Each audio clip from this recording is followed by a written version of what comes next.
দরকার নেই, গাছে হাত দিচ্ছ। তোমার বাবা মা শিখিয়ে পাঠায়নি সন্ধ্যাবেলা গাছে হাত দিতে নাই? কথায় কথায় আমার বাবা মা তুলে আপনাকে কথা বলতেই হবে, তাই না? এই সবটা আপনার কবে যাবে বলুন তো? মুখে মুখে আবার কথা। বাবু, এ বাবু, শিগগির বাইরে বেরিয়ে আয় তো। হ্যাঁ, আপনি ওই করুন। কথায় কথায় আমার বাবা মা তুলবে আর আমি কিছু বলতে গেলে বাবু বাবু বাবু বাবু করে যাবে। আমাকে আবার ভ্যান চালাও। এ বাবু, তাড়াতাড়ি বাইরে বেরিয়ে আয়। এই সময় আবার কে ফোন করে? হ্যাঁ বা গুদগুদি বল।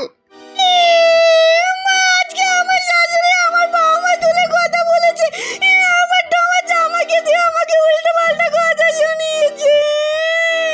তুমি কিছু একটা করো মা। তুই কাঁদিস না, আমি আর ব্যবস্থা করছি, তুই রাখ। পরের মেয়ের সংসারে আগুনটা লাগাতে গেছিলেন না, দেখলেন? নিজের মেয়ের সংসারেই আগুনটা লাগলো, আর লাগাবেন ছেলে বউমার সংসারে আগুন? যদি আবারও আগুন লাগানোর ইচ্ছে হয়, একটু ভেবেচিন্তে আগুনটা লাগাবেন, নয় যে এই আগুনের এফেক্টটা আপনার মেয়ের সংসারে গিয়ে পড়বে। দেখে দেবো আপনার ছেলেকে।